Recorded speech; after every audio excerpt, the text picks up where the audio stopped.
Ay, sa bakit go na.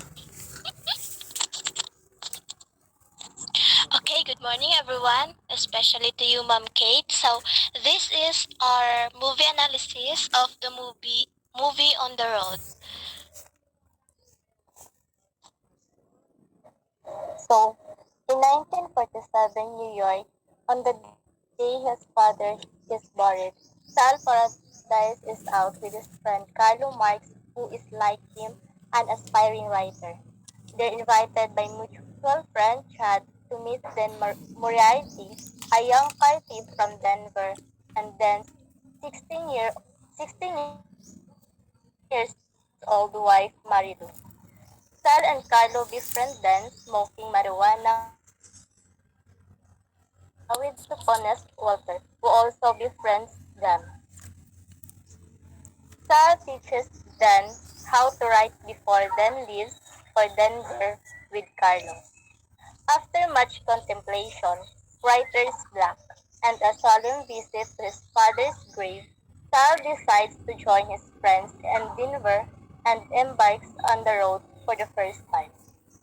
There Sal meets Camel, an art college student for whom Dan is divorcing Marilyn.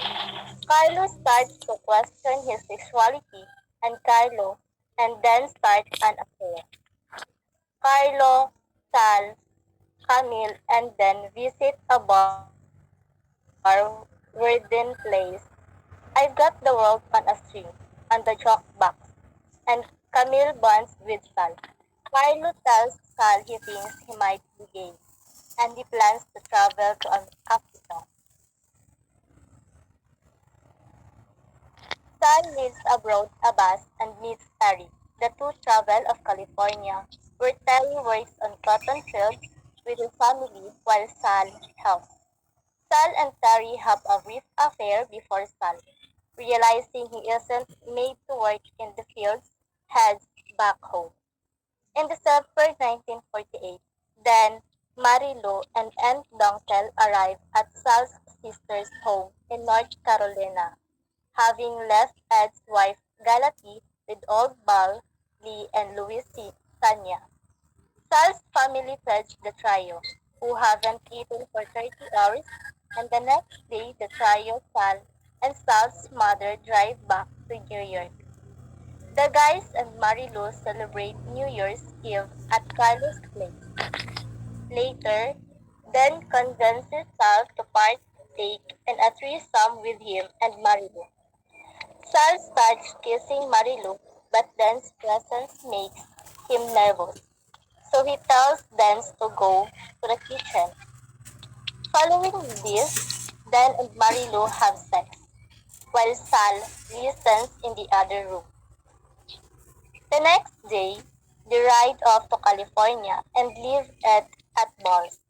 When they arrive in San Francisco, Dean drives to Camille's place, leaving Sal and Marilu to rent a room, where the two have sex.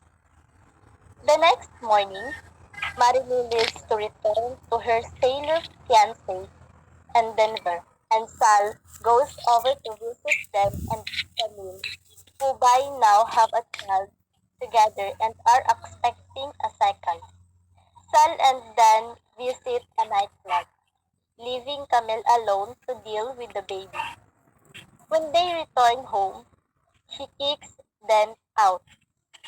Sal and Dan travel to Denver in search of Dan's father, but have no luck finding him. They then travel back to New York with a tall, then salesman from whom Dan tries to get money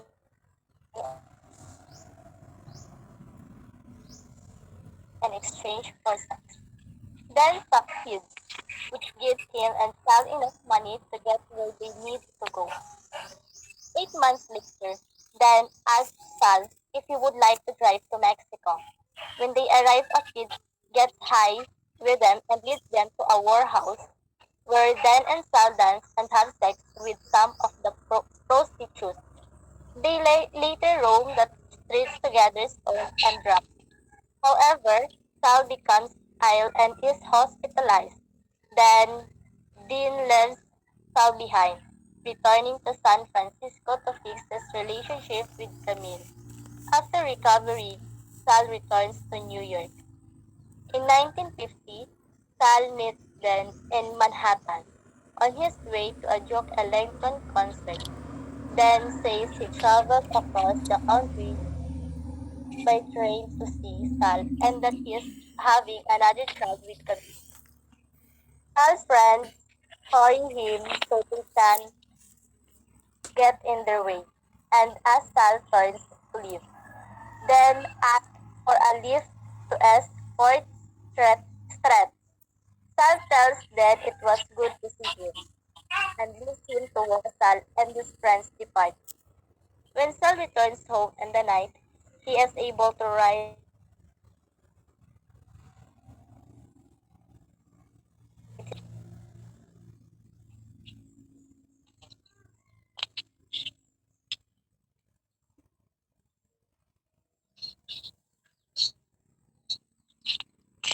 Okay, so mental health conditions displayed in the movie was then has schizophrenia disorder, which is the hallucinations. Sometimes he can see his father on the road. So when we say schizophrenia, so it is a breakdown in the relation between thought, emotion, and behavior. So leading to faulty perception, inappropriate actions, and feelings withdrawal from reality and personal relationships. So in the movie, so as we can see that Dean is that Dean is kanang gina ginaabaling niya iyang attentions through womanizer and through taking drugs, which is the marijuana. So it is also displayed in the movie that Dean Moriarty has a sexual dysfunction, which is the arousal disorder, as we can see in the movie, diba? So they get addicted. So, but Dean is not satisfied when it comes to sexual activities. So, next, Interventions implemented. Dean got addicted in marijuana and tequila. The cause why he is doing this in his whole life because of his father. When Dean was young, he was separated by his father, and by that, he is seeking the love and attention he wants, which leads him to be with a lot of women and to do what he wanted to do. Yes, he gained the attention he wants because he met Sal, his beloved friend. But Sal also surrendered because when he needed Dean, he just left without hesitating. As what I have said earlier, he do what he wanted to do without thinking any responsibilities and without thinking what others may feel. Dean's heart becomes numb in every situation of his life because of what he is experiencing. Until the movie ends, Dean is still finding his father. so the learning insights of the movie is that in the movie on the road, there's a lot of story lessons, and I will tell only the common problem or the common issue nowadays. So one of these issues is the trust. Diba? May trust issues na si Sal in the end of the movie because of what Dean did to him.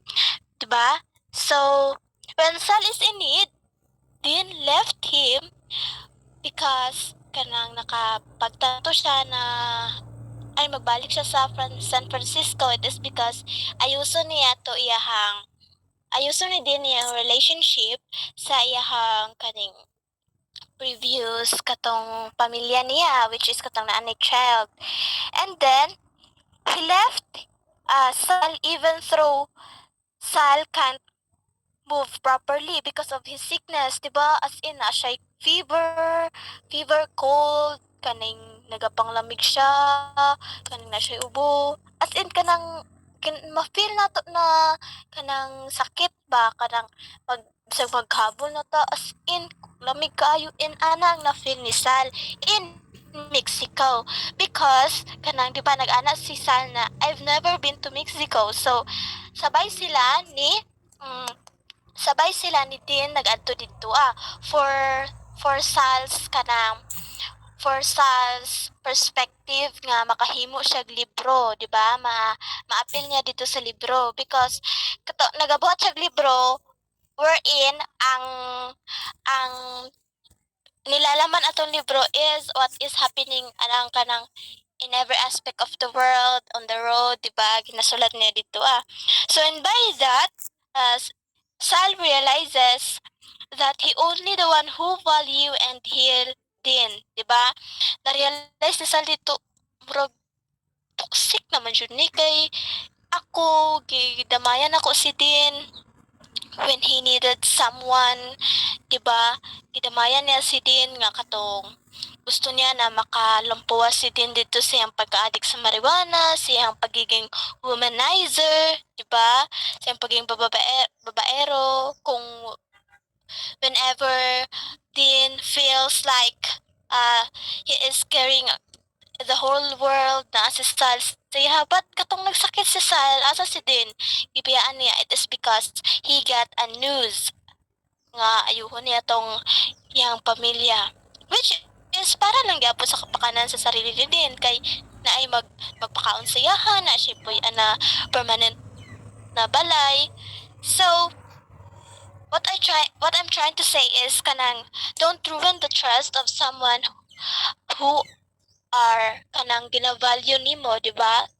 Kung need jud nimo, kung gusto gyud nimo nga magdugay inyong relationships, even friends, families, or someone you desire for. So the other learning insight of this movie is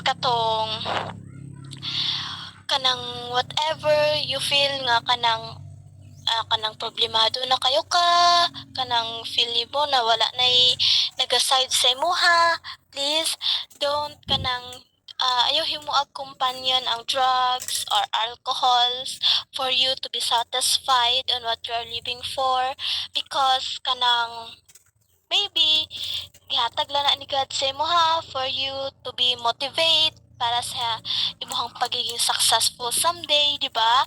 So always put in your mind that this is just a motivation because maybe someday this is one of the reasons nga malukbak na ako nga ay uy nga na akong giagyan dati mo nung nakaabot ko karon. So mao lang to. Mao lang to, no? Thank you sa pagpaminaw, and I hope you learned something from this movie on the road, and thank you.